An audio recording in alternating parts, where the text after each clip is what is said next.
little example, and some of you will just want to leave probably right away. So it's a way to get it over with, the painful part first. I think a lot of times we want to say this phrase to our kids when they're succeeding at something. We want to say, I'm so what? Proud of you. And I want to say to you, the only praise that we should offer is to God himself, not to our kids. And it messes the kids up, actually, when you say that. What you need to be able to say to your kids is, I delight in you. It is so fun to watch you do X, or to be here and see you participate in this. That's different than praise. So one of the things that marks out parenting from a Christian standpoint is that the parenting part of your life is designed to be short and finite, where marriage is supposed to be permanent. And a lot of times we have shifted those two and made the parenting permanent and the marriage is not so much. So I kind of wanted to start with that because I think what we've done is we've falsely worshiped our kids, and that's not good parenting, okay? Now that doesn't mean you can't enjoy your kids and delight in their successes, but they need to know that they can't earn approval. You need to approve your kids because they're approvable, right? And we need to do that with our Heavenly Father as well. So usually people yell at me about that, so I just thought I'd get that out of the way early, right? But we're so quick to say, I'm so proud of you. This mother tells a story quickly. She says, she was a mother of many words. My middle daughter has many words. That's the way she manages her world. And she's got 2 boys, 2 grandsons, and they're in their 20s, and both of them say, too many words, Mom, stop. Well, it's the way, Nan, it's the way our daughter manages her emotions and her anxiety and what have you. But she found this story about this other mother who used too many words and was taking her daughter to swimming lessons. And she would, the kid would get out of the pool and she'd be instructing her in some way. You need to breathe this way and kick off the wall that way and have your stroke this way. And she was trying to help a kid. And the kid just kind of always, did the swimming thing, but would kind of not listen to her, etc. So she heard this story about don't instruct the kid and don't say you're proud of her. Listen to her and then just delight in her. Just say, I delight to see you swim. So the mother said it was really hard for her not to have all these words to straighten out the kid and fix her and help her and get her so that she can be better. And the kid gets out of the pool this time and the mother has the towel. And she just said, it was so fun to watch you swim today.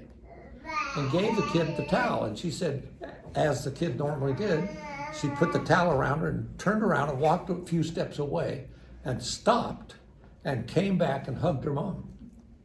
Just held on to her mom. And she said that's the first time ever that this kid has done that. Why? Because she didn't have to perform. She wasn't a performer at that point in time. She was valuable because she counted, right? And her mother said, wow, I just delight in you just because you're here. So if you have a question about that, now would be a great time to ask that because I'm going to just go on a roll here in a minute. Tell you a bunch of other stuff. But that's really significant. The people I see over and over and over again get this messed up. We value our kids a lot, so much so that if we're not careful, we worship our families. And the Bible doesn't allow us to do that. In Matthew 10, Jesus basically says this about the family and about the extended family, because at that time in the neighborhoods where he was talking to, all the family lived close together.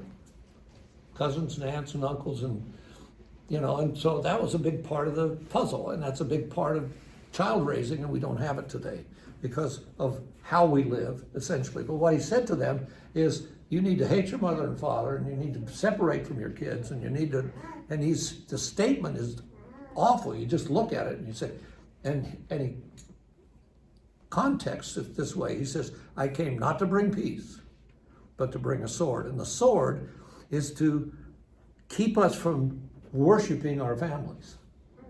Keep us from idolizing our families, closing our hands around them and saying, this is mine. Your kids aren't yours. You said it here. They're entrusted to you for a season. And pretty soon they're going to go. And if you want to launch them well, then you've got to do your own work to get there. So I'm going to give you 5 columns up here, 5 different sets of data about parenting. And you can pick and choose what you want to, and hopefully you'll go away with a few resources, etc. Okay? Any comments? Are we doing okay? You can interrupt me, by the way. Okay. But you have to say something of substance. So sorry, Tom. That was nice try. Okay, so first thing I want to say is there are just a couple of things you can keep in your head that sometimes help a little bit. One is that every kid asks 2 questions. Am I loved? And what can I get away with? Now, if you just think about that, if you just step back in all the parenting books I've read and all the classes I've taught, those 2 things undergird all of it. Am I loved? Frankly, a lot of people don't feel loved. They think they have to do something to earn it, or maybe they never got approval from their father or their mother, or it comes in all kinds of packages. And we're going to talk about perception here at the very end, because the way we see things is what matters. It's not changing behavior, which we thought for years we needed to control behavior, but behavior is controlled by perception, not the other way around. And so often what we do is we just try to control behavior, thinking that will somehow lodge in a kid's world, but it doesn't. And you'll see why maybe, hopefully, in a minute. The other thing I'd say is that every child on the planet wants discipline. They're just picky about how they get it and who gives it to them. Am I doing okay? So that would be the first column here. Just a couple things. One is they want discipline, and that's where we get the word disciple, and they are picky about how they get it.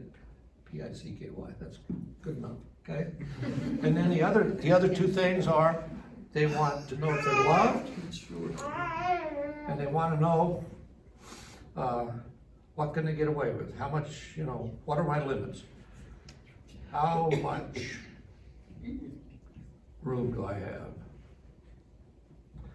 In other words, where are our limits? And one of the most difficult things in our culture, first world culture, which is where we all live, is to deal with limits. We don't like limits. One of the biblical mandates is that God created us finite. And that was before they left the garden. That's before chapter 3 in Genesis. So in those first 2 chapters, we're created with limits. We don't like limits. None of us do, by and large. And yet, limits are freedom, if you really want it. That's the other side of this. So that's why these things stay so prevalent in all literature about parenting. So the second layer here has 4 things. I'm going to put my name up here because this is my little invention. Okay? And these are 4 things that can kind of give you some orientation for parenting just in general. First one, lowest level, is every child that is born into the world needs about at least 18 months, maybe 2.5 years worth of caretaking. Because no human being can thrive or flourish or survive on their own when they're born. A giraffe can walk, and we live where there's deer, and deer are up and at them right away, when they're born. I saw a little deer, some mother step over a fence, and this is a little tiny deer. Sometimes they're a little bit bigger, but this was a little tiny one. And he the mother stepped over this fence and this baby ran into it like, and it kind of How'd you do that, Mom? fell back and said, Mom, you didn't tell me there was a fence, and how do we get over it, and it was just, the mother was kind of perplexed because she left her, but for humans, we can't survive. Literally, we can't survive. We have the longest developmental period of anybody because we're the most complex. So we can't survive for those first 8 to 10 years. So the first thing that needs to happen for every kid on the planet is they need to be taken care of. So the bottom line here is, I put it first, I guess, is caretaking. So that's the task of a parent when they begin. Now, kids grow out of that a lot of different ways. A lot of times we found out that if kids aren't taken care of in terms of their needs met and during that period of time, and it's a powerful time because both parent and child have absolute power over each other. You can't control the kid and the kid can't control you, and you're trying to read each other's minds in a way, and you're trying to read the signs. And so sometimes we stack it up and we'll get a book, and the book will tell us what to do. And then, I've collected parenting books over the years. Before my parents kind of thing, so it'd be last century. At the very first of last century, I've got a 10-book thing on parenting, and it says if your kid's not potty trained by 6 weeks, something's wrong. And they're serious about it. Yeah, we better laugh a little bit, but think of the kids that got put through that in some way, okay? So those are the perceptions that come out of that. All right, so when you get past caretaking, then there comes this stage that most people get stuck in.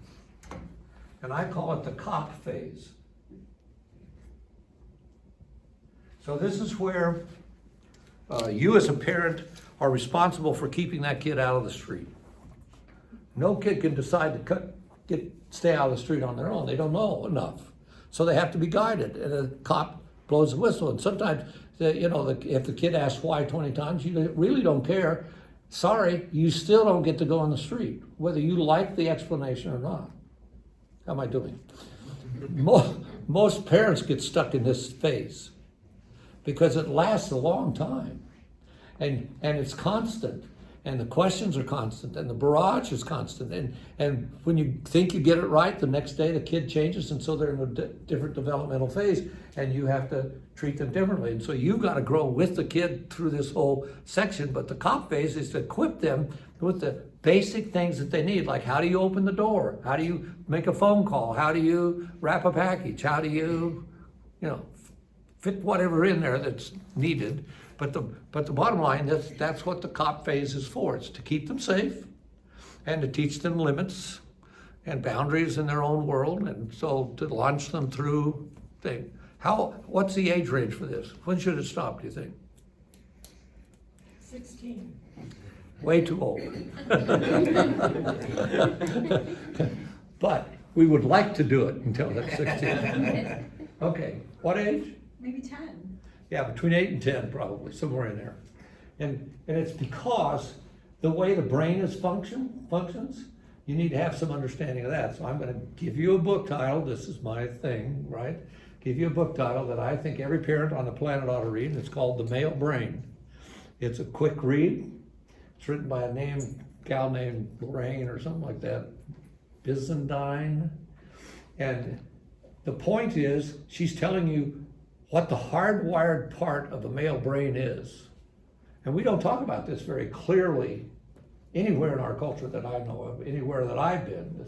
And I talked to a bunch of men about 6 weeks ago. So I read about 5 books about men, really interesting. And it was actually, but out of all of them, this one was recommended by half a dozen people who, I don't know, but they were recommending the book, and they all said the same thing. Every parent ought to read this, every couple ought to read this, every marriage needs this, etc. Why? Because we need to understand what we're up against. The brain's development does not come fully online until, do you know what age? 25. 25. Yeah, 27 probably for guys. 25 for girls.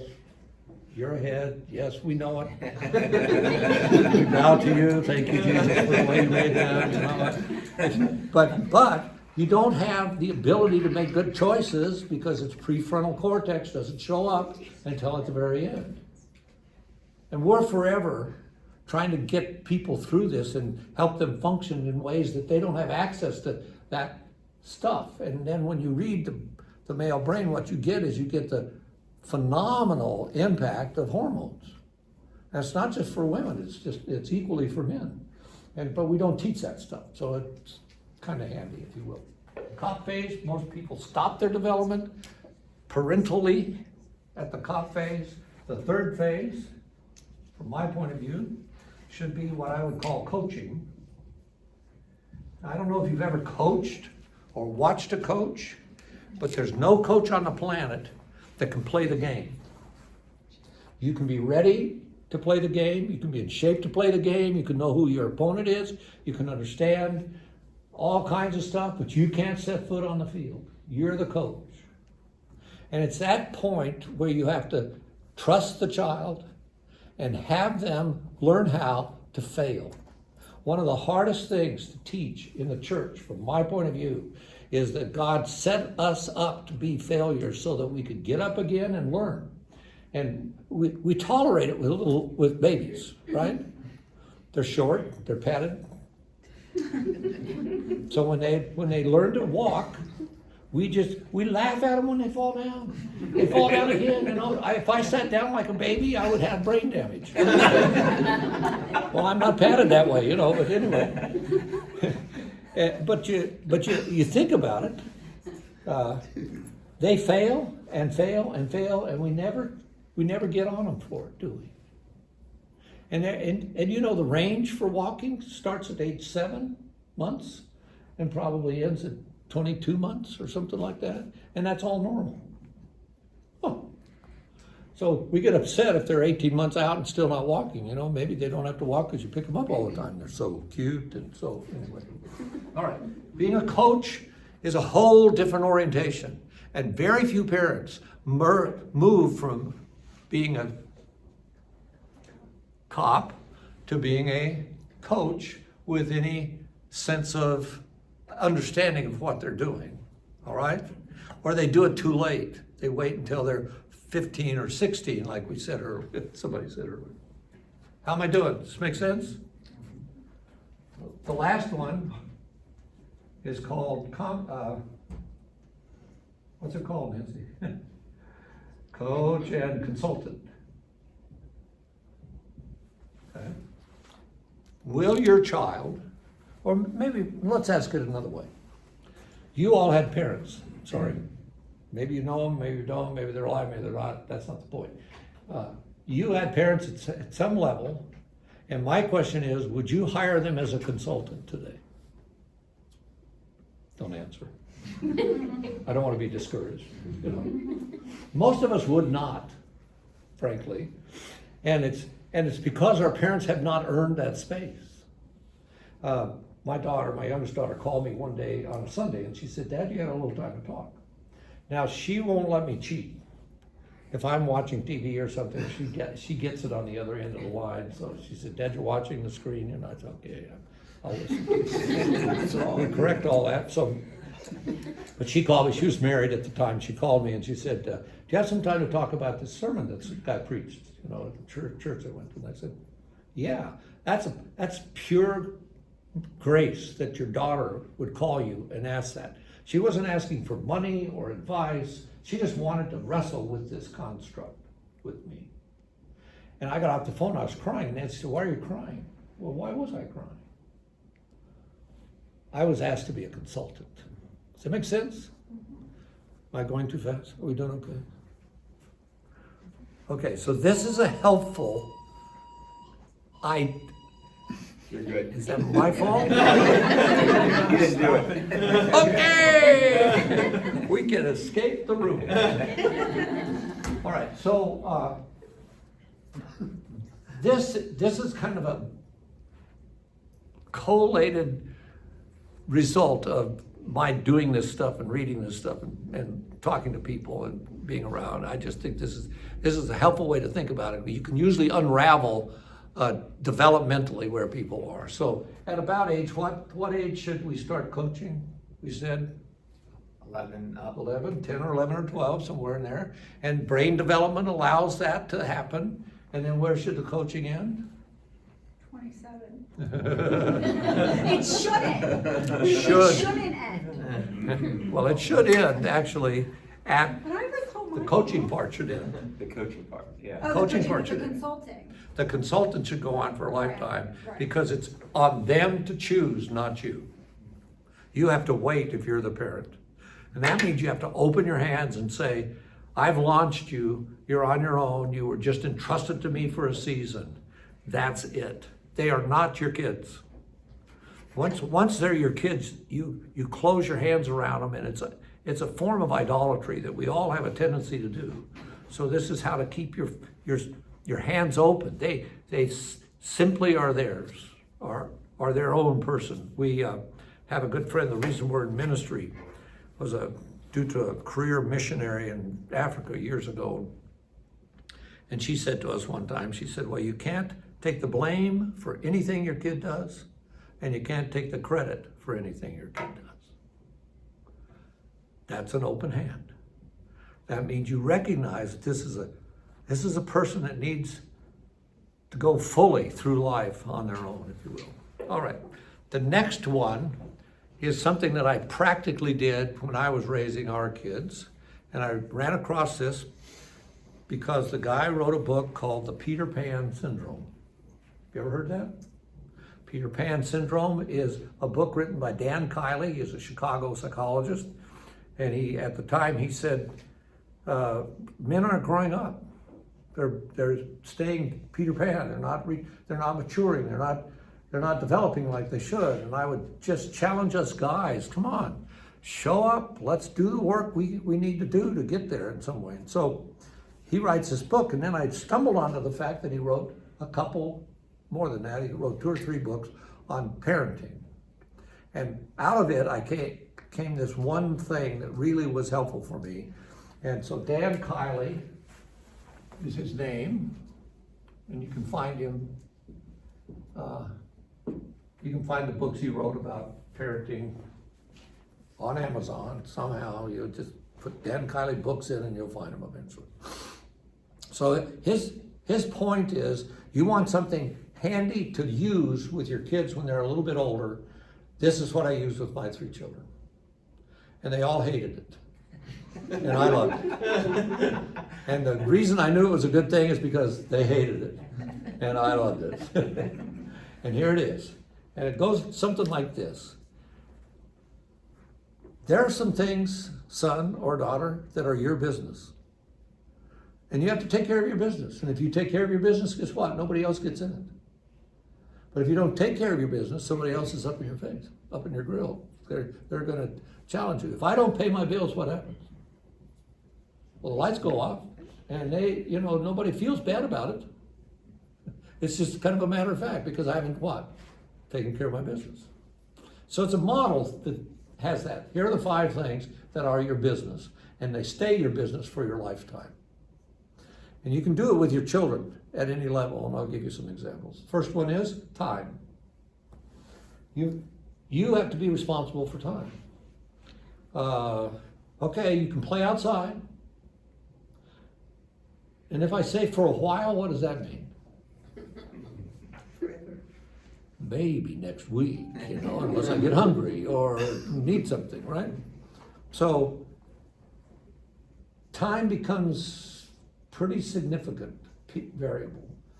If you're not on time, if you tell somebody you'll be somewhere on time, what happens if you're not on time? Well, you feel violated, or you don't trust, or trust gets thinned out. And trust is an anchor to all relationship. So you have to manage time somehow. I told my kids, at the time, we didn't have cell phones when my kids were younger and out and about in teenage years. And I said, there's no excuse for you not to call if you're going to be late. Get a hold of not a cell phone, a payphone, you know, and you can always, always give you a quarter. Put it in the car, do something. You always have a quarter with you. There's no excuse for you not to let me know where you are. They said, well, you just don't trust us. And I said, no, I don't trust everybody else. It's you, I do trust you. However, if you don't call me, I'm gonna have trouble trusting you. Because we're gonna make this deal that you know. So I never had a curfew for my kids. We just negotiated each time they went out. Why did I do that? Because it's more work, but it's more relational. So it's a case-by-case basis. Sometimes they stay out real late, sometimes they wouldn't. Why? Because we're not mechanically oriented. We're not mechanized people. We're alive. We need to be nurtured. How do you nurture somebody? Well, you have to negotiate with them all the time. So time becomes a variable. Will you get home on time? Will you handle the time factor well? What happens if you're late to work in your own job all the time? It's good. There's going to be a price to pay. Somebody's going to be in your business. Okay. Second one, money. I need you to go get a loaf of bread. What do I expect? Change. Exactly. And if you don't account for the change, we're going to have a little conversation, aren't we? Right? Well, we know that, don't we? And that's exactly what happens in life. What a better thing to do with your kids. So I wouldn't give my kids an allowance. We navigated the money piece by having to negotiate. What do you want to do? You want to do things, I want to do things. We have X amount of money in this system. Let's talk about it. My kids wrote checks for me, so they knew where the money went in our family. It's back in the day when you wrote checks and everything wasn't done online, but I had them write checks. Why? So that they would have some idea of what it costs to do life and how much we paid for this and how much we paid for that. And then we would negotiate whatever, right? But it's a negotiation. It takes time, takes energy, is kind of a nuisance half the time. You just kind of wish you give them an allowance and not have to think about it. But the point is, how do you manage money? And can you manage money well? And do you have a budget? And are you a spender? Are you a saver? And people have all kinds of different perceptions about that, which we're going to talk about in a minute. But money is one of the things that Kylie listed under your business. The third one was called manners. Now, what he meant by manners was that's the ability to live with other people. That's the ability to be in relationship with other people. Manners originally was designed that way. That's where the word comes from. It comes from shaking hands. If you shake my hand, I'm pretty sure if that's your dominant hand, you don't have a sword in it. You're not ready to shoot me or kill me or some other kind of thing. So manners was trying to get along with other people. But in a family, manners is taking care of your own room. My kids, kids don't like to do that sometimes. And so one of the things that we would say is you're living with other people now. When you live by yourself, you live however you want. And the consequences will flow out from that. But in this house, we need you to have a room that doesn't stink, or whatever, okay? How am I doing? So manners means that I get along with other people. I eat at the table with utensils and not just my hands, and etc. Okay. That was the third thing. Was that the third thing? Yeah. Fourth thing? Chores. Chores means that in a living space, there's X amount of work that needs to be done. What do you want to do? My kids didn't want to do dishes. I said, fine, what do you want to do? Well, we want to cook. I said, okay. So, but you can't cook beanie weenie. You have to cook a real meal. You have to figure it out. You have to, make a list. We have to go shopping. That's the deal. So all my kids cook. Surprise? I don't think so.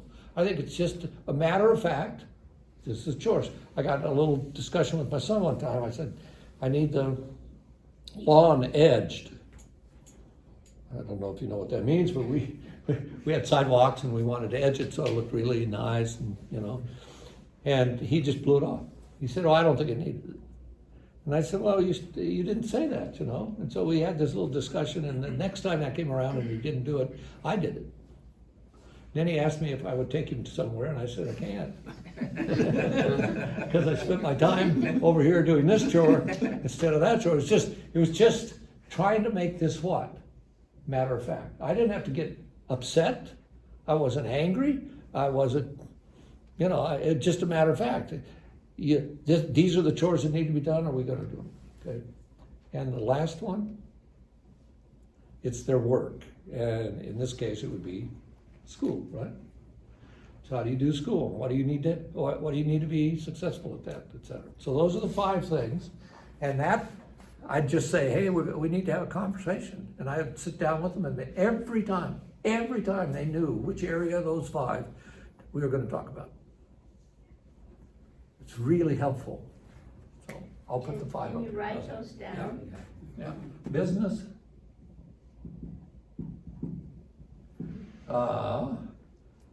Time. Money. Manners. Can't write, you can't spell. How am I doing? Chores. They just represent life and then work, right? All right, 1, 2, 3. What's my next one? Oh yeah, if you don't know these 2 people, I would highly recommend you get a hold of them. Klein and Fay, I think that's his last name. They've written a bunch of books called Parenting with Love and Logic. It's the closest formula model to the biblical model I can find. Because I think it's confusing if you look at God and how he deals with his children, it's really messy. His first 2 kids didn't turn out real well. The next kids, not so much. They even killed each other. It's a wonderful family, right? And then you get into David's family, for instance. You have 19 boys, and they murdered each other and raped their sisters. It's a lovely family, right? Just let's all get together and have this wonderful time, right? So the biblical model is kind of scary a little bit. These 2 guys are both believers. Klein is a child psychiatrist, and Fay was a elementary school principal for a long time. And they just talk about love and logic, and the logic is you live out the process of your own choices. One of for example, they have a thing where they teach you that every child has the capacity to drain your brain as an adult, and your job is to reverse that process and drain their brain. And he shows you how. He says, there's a kid said, what are my chores today? And he said, well, I need you to straighten up the garage. And then when you get done straightening up the garage, your day's done, right? You can go do what you want to. And the kid said, okay. And then he gets a call from his friend, and so it comes to his dad, and he wants to negotiate this. And he says, Dad, Johnny could only play right now, so I'd like to go be with Johnny. And then I'll do the garage. And the father looks at him and he says, well, as soon as you get the garage done, you can go be with Johnny. And then he makes another appeal, and the father listens to him and then says calmly, as soon as you get the garage done, Johnny should be on your agenda. And you can just tell Johnny that you'll really hustle to get the garage done, and then you can be with him. But Dad, after you get the garage done, it'd be great to be with Johnny. Now, all he was doing was putting the load back where it belonged, right? You made the deal that you were going to do the day this way. We're going to hold you to that a little bit. Doesn't mean that can't be done. But the point is, that kids will drain your brain. Your job is to learn what you're doing enough to drain theirs, And then the other thing is, I gave this to my 2 daughters who have our 4 grandkids. And both of them said to me, why didn't you give this to us earlier? And I said, I told you about it, but you didn't listen.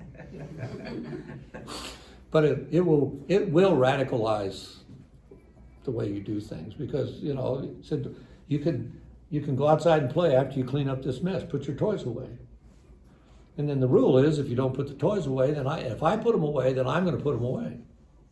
And I'm not playing with them, and they're not my toys, so I'll take care of them so that I don't have to pick them up again. So the kid comes and says, well, what happened to that toy? Well, I put it away. You had a chance to put it away, but you didn't. I did. So, what should I do now? I can't trust you to put it away. Anyway, so we have this discussion. What are we doing? That's the love and logic model. Most people won't do the work to learn it, but it will anchor parenting for you and take most of the angst out of the little lawyers that you're raising. We've given that book to several missionaries that their kids were out of control. They didn't know Yep. what to do. And this really gave them a template of love and logic, and it changes their perspective on things. All right. So now we're at the very last one, right? This is my fun one. This is by a guy named Stephen Glenn.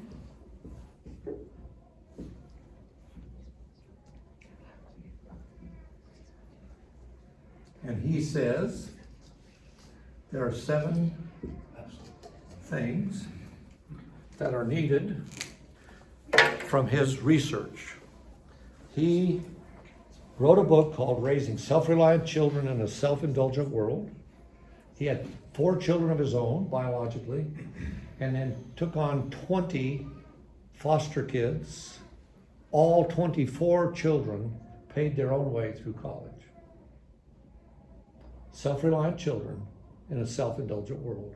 He's not unpracticed in what he chose to do. And he took a wide variety of human beings through this process. And so I'm going to give you the 7 things. You can buy the book. It's an old book. But every time I've taught this course, and the course lasts about 6 or 8 weeks on its own, every time the adults all say, I got more out of it about me than learning about my kid. Because you can't give to your children what you don't have yourself. I don't know about your histories. I don't know about how you were brought up. We all have a tendency to teach like we were taught, parent like we were parented. We do our marriages like we saw them, and it might be in opposition to them. I don't want to be like my parents, so I go the other way. But we haven't done the work to understand what we're doing and why we're doing it the way we're doing it. So the first perception, he says, is that people need to feel capable. So let's talk about perception just a minute. Perception is, I think, maybe the anchor point scripturally for us to fight for. We need to fight for a perspective that will anchor us no matter where we are. And what the Bible gives us is that very thing. In the 2nd verse, Romans chapter 12, reads something like this. It says, don't be conformed to this world. Now, I used to think that meant don't go to Las Vegas. I don't think that's what it means now, but I did think that for a long time. I just thought, don't be like those people in Las Vegas. What happens in Las Vegas stays in Las Vegas, that kind of thing. So now what I think is that when he says conform to this world, stop and think about how you know the world. You know the world the same way I know the world, through my experience. Experience is not the best teacher. It's actually a very hard teacher, and it's also a very limiting teacher. Experience just sounds so great. But, I've traveled in Europe maybe 40 or 50 times.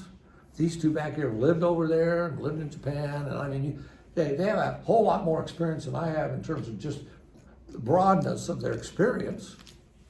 But none of us know the whole world. We can't, because we're finite and we're limited.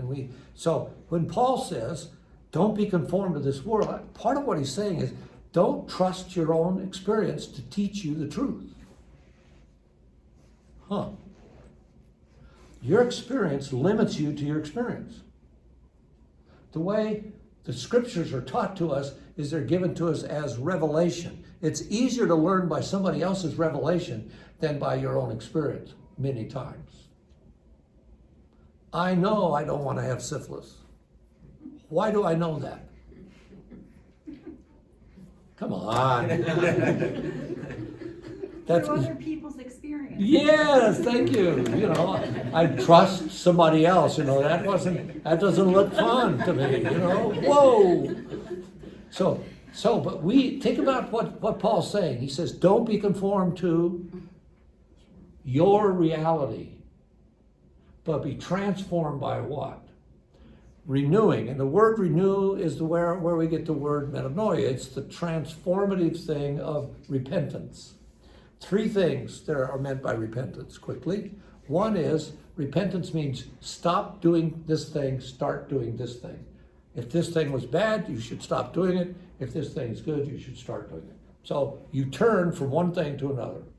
That's metamorphizing. That's moving from one thing to another. But a second layer of meaning in that word is that you fight for a perspective. You change the way you perceive something.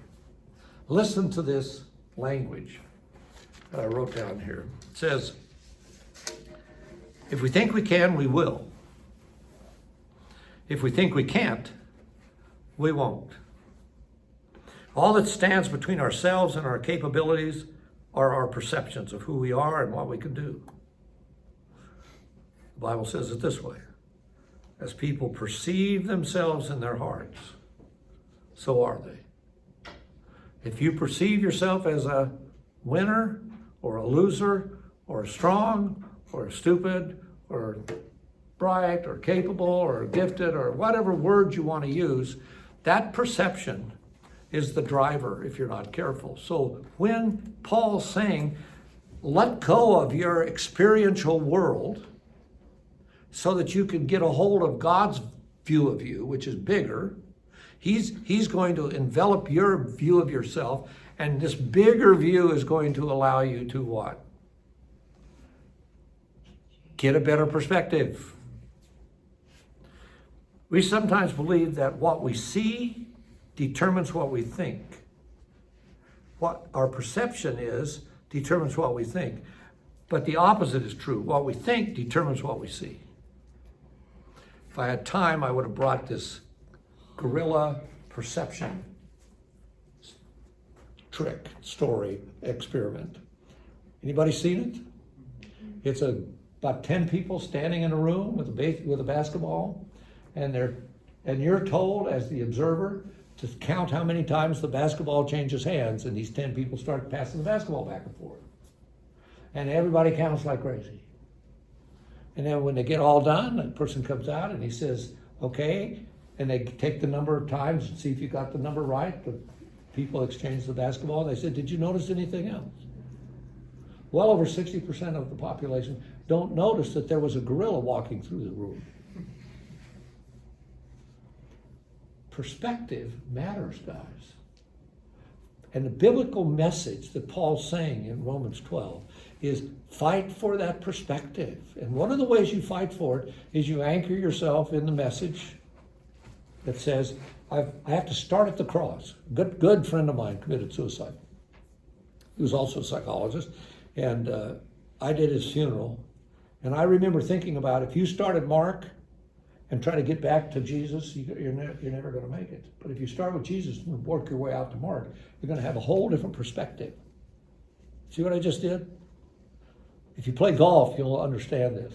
When you're standing on the tee box, a lot of times you're defeated because that hole just looks impossible. If you get to the green and you look back over the hole, you think, yeah, no big deal. It's the same hole. Perspective matters, and that's the battle. So most people don't feel capable, really capable, that they can do something that matters.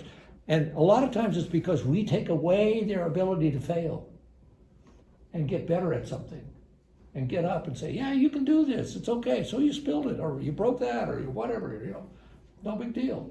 Let's work on cleaning it up. Now let's try again. Most of us intervene. I've got enough perfectionism in me. If I'm not careful, I will take it away from the kid, and not let them learn themselves, and I like to cook, so I have fun with my grandkids trying to teach them how to cook, and if you just stand back and, maybe the pie comes out looking a little like a cake, but it's okay, It's got good stuff in it. Perception. What we see doesn't determine what we think. What we think determines what we see. So if you think you're bad, if you think you're crummy, if you think you don't count, if you think you can't do this, you won't try. Perception is huge. So one of the things that Stephen Glenn found was that there are 3 perceptions that everybody needs. First one is that you're capable. And it sounds something like this. It says, I know I'm significant. I know I'm capable. I know I can do things. I know I can make a difference. I know, right? So the first perception is I'm capable. The second perception is I count. I wrote it down here. I'm significant is the word I used. I contribute meaningfully. I'm genuinely needed. I need your help. A lot of people don't feel needed because it's taken away from them. They're never given a chance to fail. And that's why failure is such a big piece of this. The way we primarily learn is that. And so I would challenge you.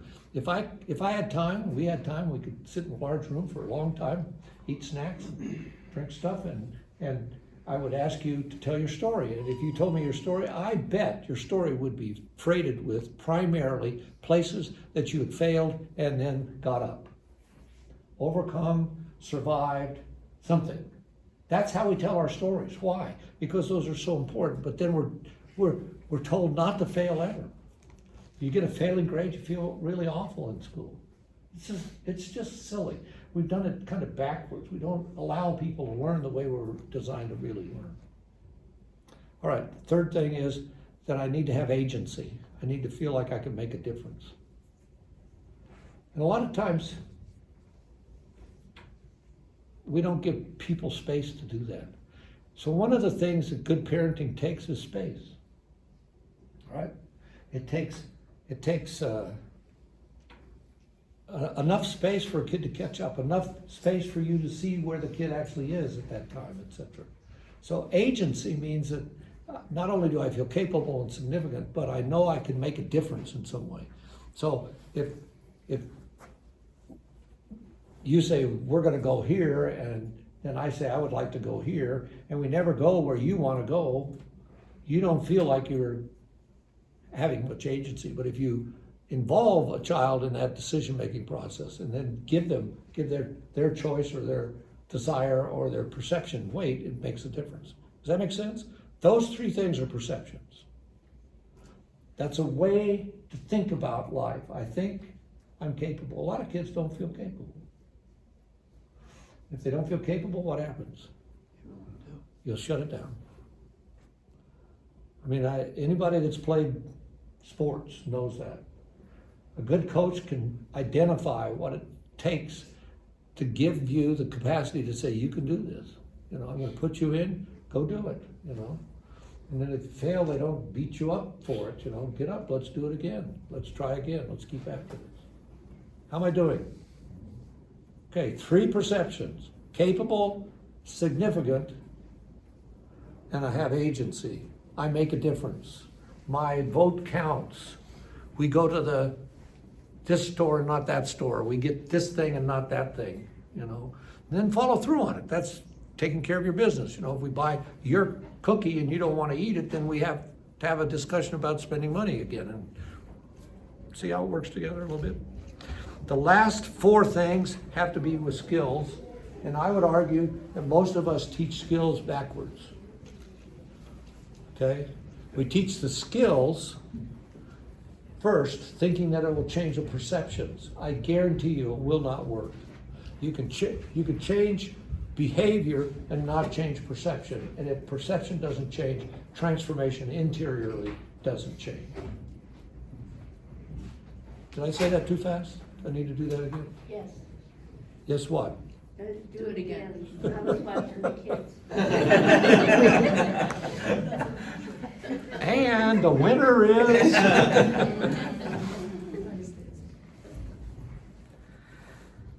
We try to get people to believe that their history determines who they are. And what I'm trying to argue with you right now is that you can change your history.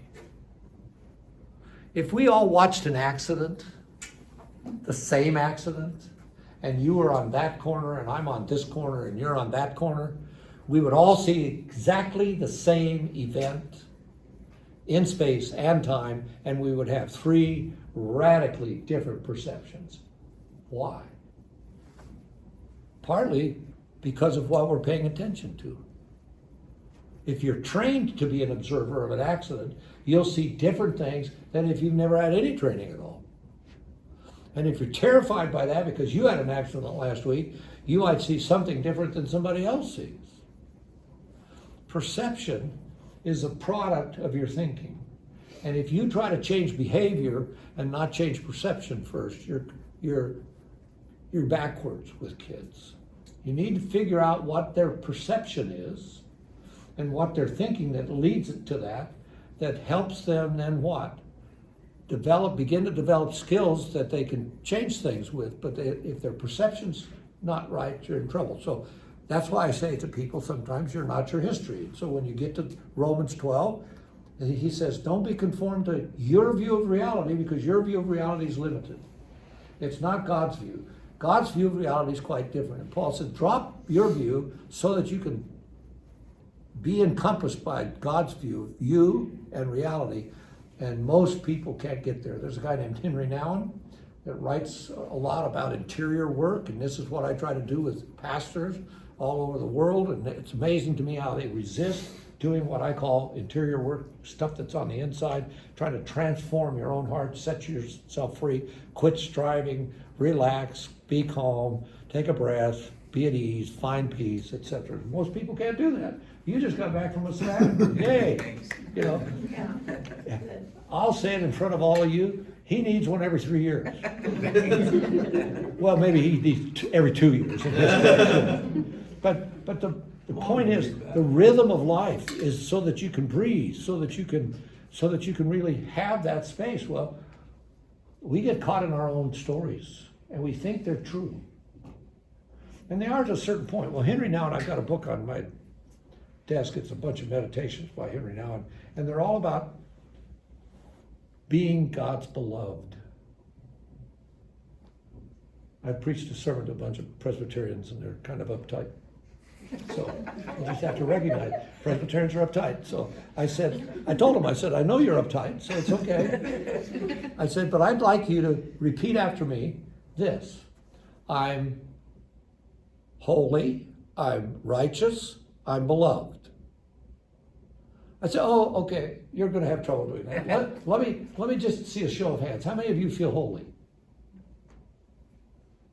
0 hands. How many of you feel righteous? 0 hands. Think about it. How many of you feel beloved? Well, a couple. God sees you as what? Holy, righteous, beloved. So I had these Presbyterians chanting by the time I was done. Because I wanted them to go away with just a little bit of experiential understanding of how hard it is to alter the way you think. Most of us are stuck. And Henry Nouwen spent his entire life trying to really embrace feeling like he was God's beloved. And he had some personal things that he was fighting and some battles, interior battles that he was dealing with. And he got some messages out of his childhood, and he got some, and I don't know. We all have our stories. And they're all different, and that's the beauty of it. But the bottom line is, you can actually change your perception. That's what repentance means. It means to be transformed by renewing your mind. Renewing what? Renewing the way you look at something. That's what that verse means. The third layer of that metanoia word is metamorphosis, is to return to something. And I think it means to return to how we were made in the garden in the first place. God created us and he said, it's finished, here's Sabbath. Jesus comes down off the cross and he says, it's finished. Both of them are using the same language to describe the end of the process. So Jesus returns us to the way we were made in the first place. And God sees us as people who have returned to the way we were made in the first place, which is what? Holy and righteous and beloved. Do a gut check, because that's how your kid needs to feel. Needs to feel like you care about them, that they are really truly beloved. And the only way they're going to get there is if you have a perception, a perspective, a way that you're thinking about them that allows that to occur. Well, you can't give away something you don't have. So if you don't have it, they're not going to get it. And it goes generationally. And that's why we say, generational sins hang around. But God's love is forever. It's the comparison, that's in Exodus 34, but it says, the sins of the fathers are visited on the children. Third and fourth generation. Well, all four generations were probably alive at the same time during that period of time. And then he says, but compare that to God's Hesed love, or his love that's good forever. And it's good forever. Why? Because in comparison with this damage, it's overwhelming, because this is perfect, right? Perfect love, etc. So the point is, you need to operate more out of who God made you to be, so that you can enjoy developing that in a child. So 3 perceptions, significant. Oh, go ahead. Do you want me to be a scribe for him? Yeah. Yeah. Okay. You need to put down the 7 things, but I will. what I'm getting out of this is more for the parent. That's what I said earlier. To know who they are, so they can coach emotionally, do emotional coaching with their children. And it's so important to, it says, train up a child in the way he should go, and then he won't depart from it later on. And I think it's so important to study each child. They're all different, and to be able to coach them emotionally, because we're emotional beings. And so if we don't grow up and mature and learn more about who we are, then we can't coach emotionally to our children during this amazing time in their lives. And you have to be willing to shift your perspective. Nancy quoted a verse that quite often gets misunderstood. Mm-hmm.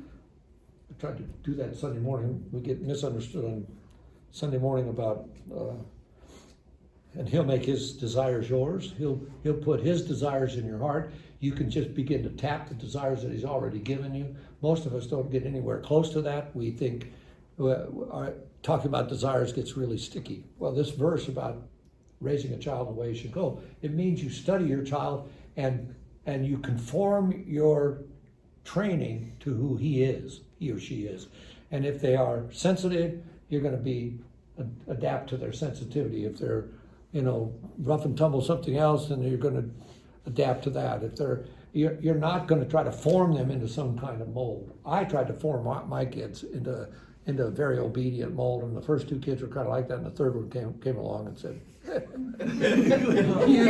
you fool, you're a complete fool.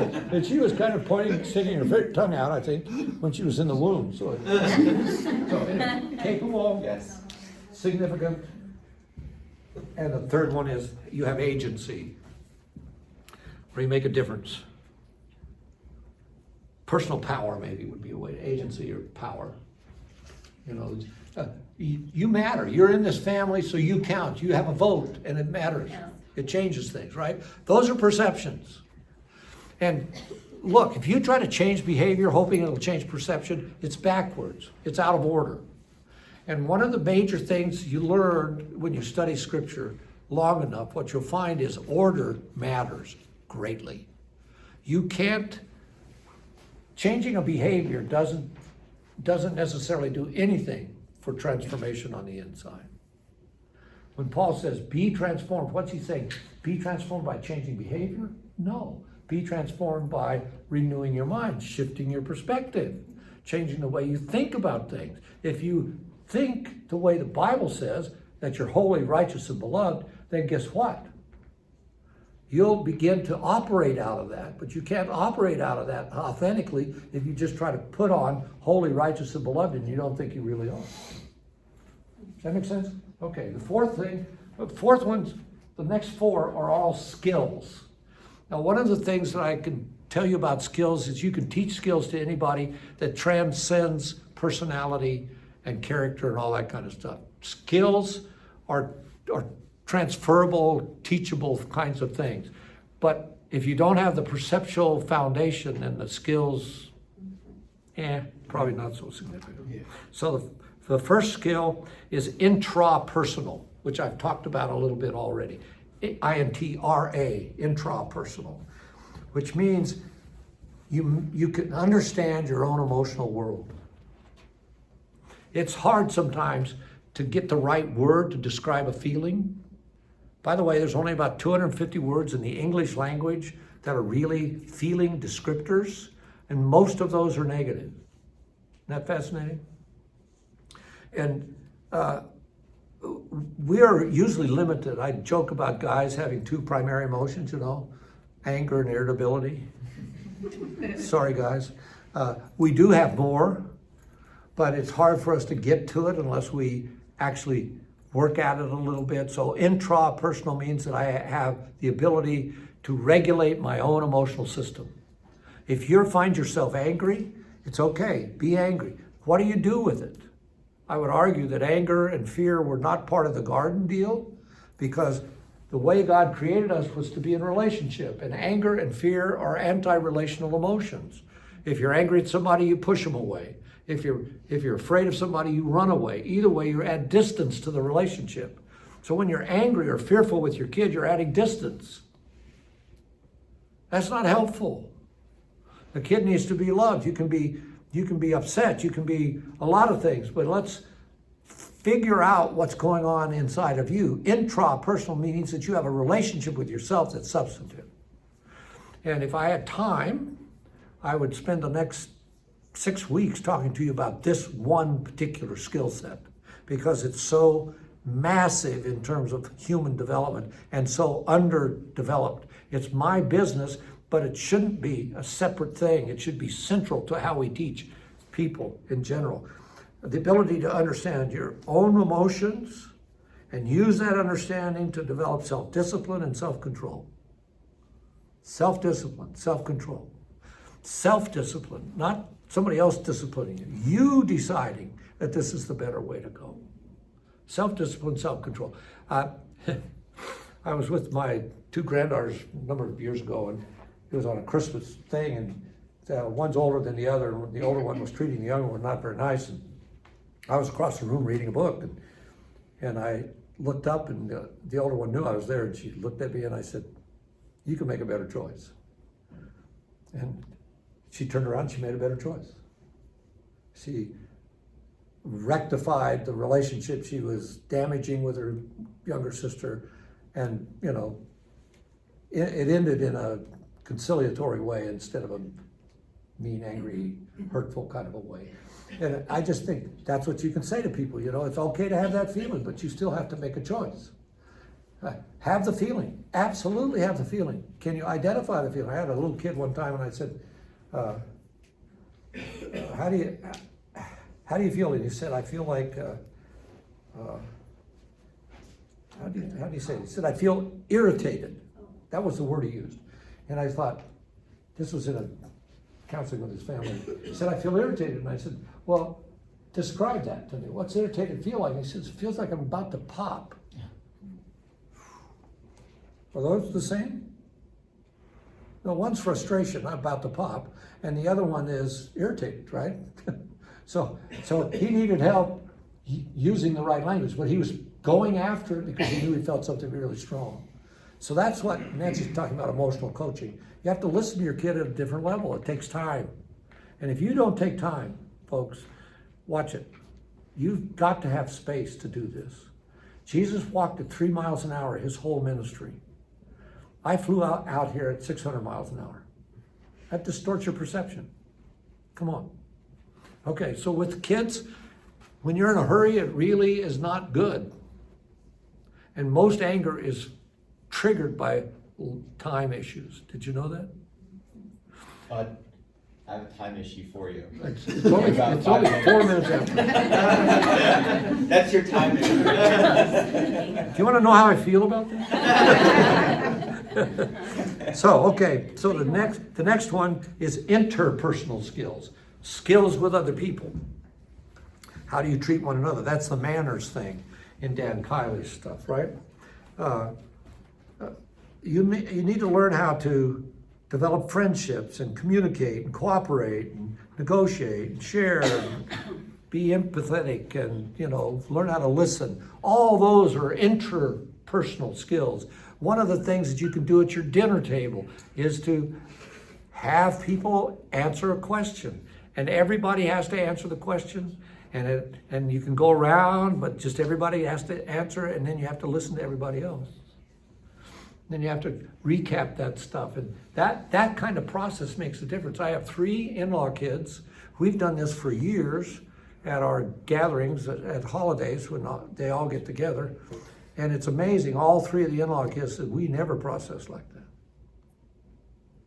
Well, you need to process life. You need to process how you think about things. You need to be able to navigate those kind of things. That's interpersonal. And it's amazing how thinned out our interpersonal relationships are in our culture today. And the reason is we don't have space anymore in our lives to have a cup of tea. Yeah, that's robbing us of that space. And we're literally regressing as a culture. And it's not a prediction or anything else. It's just an observation. And I don't have to be part of that. I can choose to do my life at a different rhythm, in a different way. So we could talk about that for ages, but it's so significant for kids. Okay? And since I can't, okay. The next skill, number 6, is the ability to respond to the limits of life. And that means that I have to understand a system that I'm in.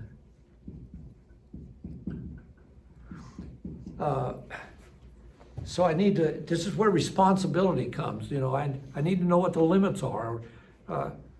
If there's 6 people in your family, you have different time limits than if there are just 2 people in your family. And so those kind of pieces of the puzzle matter. But that's a skill. It's a skill that anybody can learn. And systems theory is worth looking at. There's a guy named Murray Bowen that originated it. You can Google it. He'll give you 13 elements that go into systems theory. When I work with pastors, notoriously pastors are systems dumb. I don't know how else to describe it to them. Hey, you're just systems dumb. It's usually pretty straight, and then we have a conversation about it. But the idea is understanding the system means that you can relax, put your hands down, and you don't have to fight. You can listen, and you can be present, and you can figure out where the other person is and adapt to that space in some way, etc. So responding to limits. We're back to the limits message that I said earlier. How many kids throw tantrums? How many adults throw tantrums? Just exactly the same. It's amazing to me how tantrums belong to what age group? Maybe 3, 2 and 3? Because when somebody says no, they freak out, right? Ever been in a store with one of those? Yeah, that are grabbing at the boxes? Or anyways, okay, enough of that. And the last one is being able to make decisions, or judgmental skills is what I'd call them. The skill to be able to make decisions in a good way. Is this a good decision? Like my youngest daughter wanted to go on a party boat, and I said she couldn't unless they had chaperones, and she said, well, we don't have chaperones. And I said, well, you can't go. And I said, but I'd be willing to chaperone. She said, no, Dad, I won't. So much for volunteering, right? And then she got mad at me. And this was the only time one of my kids said this to me, but she said, I hate you. I hate you, Dad. And I'm glad she wasn't looking at me because I'm sure I reacted. I'm sure I had some startled look on my face, you know. But she turned on and walked off down the hall. The next morning, I mean, I'm struggling with this. You don't want your kid to hate you. I mean, that's a pretty mean statement, you know, but she's a teenager. She's only got part of her brain. She's, you know, I get that. Hormones are raging, you know, I mean, she's a crazy person, actually. She's mentally ill. That's well, that's the stage of life. It's called adolescence. It starts at 2, by the way, in case you have little ones. But it ends about 50 in our culture now. Anyway, so the next morning she gets up and she comes into the kitchen, unlike her. And she comes up to me and gives me a hug. And she has her face up here by my ear and she says, thank you for not making me go. Do you think she was conflicted inside? Sure. And because I didn't react to her the night before, didn't make a big deal out of what she said to me, I just let her carry that. That was her stuff. You know, I didn't want it to be so. I didn't like it. It wasn't pleasant. But I held on to my stuff with that, and the next morning, what do I get from her? A more authentic answer of the whole picture that she was struggling with. She wanted to be accepted by her peers, but not. So, okay, so this is a taste of a variety of stuff that goes into good parenting. It's not magic. That's what I would like to end on. It's hard work, but there's so much good resource. Take advantage of it. Thank you. Thank you. Thank you so much. Thanks so much, everyone, for coming out tonight. I want to give you time to be able to get out and pick up your kids from Awana. But it was a joy to hear from Hud tonight.